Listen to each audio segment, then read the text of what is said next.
Brandon Davidson out here. He feels pretty good about his 3 games so far, and he's thrilled to be back in Edmonton. What have you seen from him so far? Well, I would agree with him. He should be thrilled. He's played 3 darn good games.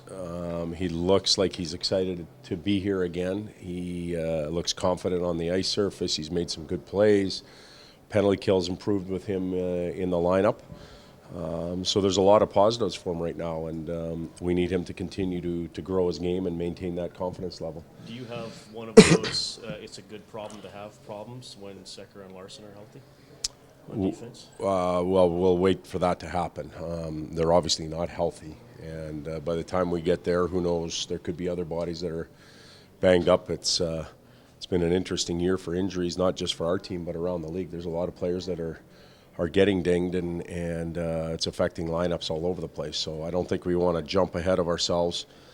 Lars and Sekera are both doing a good job of rehab and trying to get back into the lineup, but we'll worry about those problems when we have them. How far is Larson away? It seemed like he was day-to-day now. Well, you remember we made that adjustment here before we went on the road. We said there's been a change, and he skated today, he skated when we were on the road. Things are improving, so we're probably back to that day-to-day scenario, but with his injury, he could wake up tomorrow and it could be back to where it was before, so we've got to get completely through it and make sure that he's fine. What about Talbot?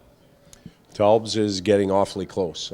He won't be involved in tomorrow's game against Nashville. But there's a potential target date if everything goes well further into the weekend.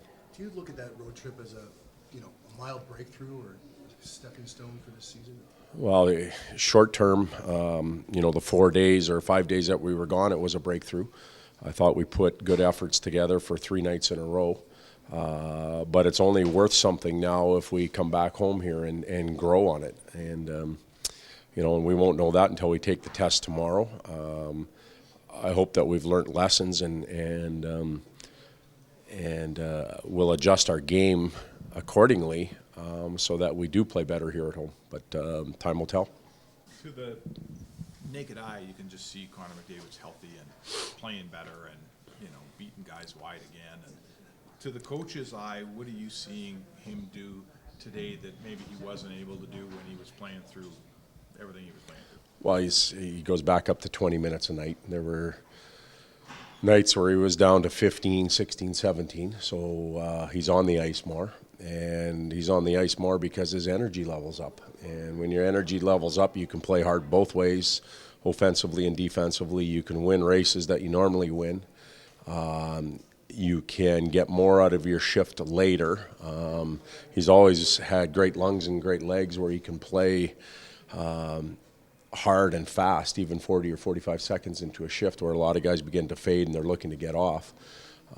So that all adds up to him having a better game. And, it took a lot out of him. Probably not enough made out of the first illness. The second one was just a common one that everybody else had. But you combine the two and it takes a little while. Did you not think of sitting him for a few games, getting him healthy? I'm sure that was an option anyway. Well,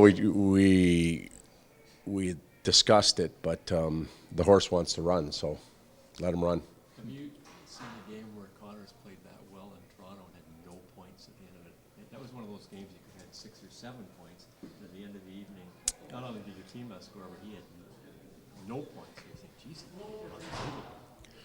yeah, and then you have those nights. As I mentioned after the game in Toronto, there's a lot of positives, and we can accentuate them in that game and in that situation. But when you're in our neck of the woods, as far as standings go, it doesn't count for a lot.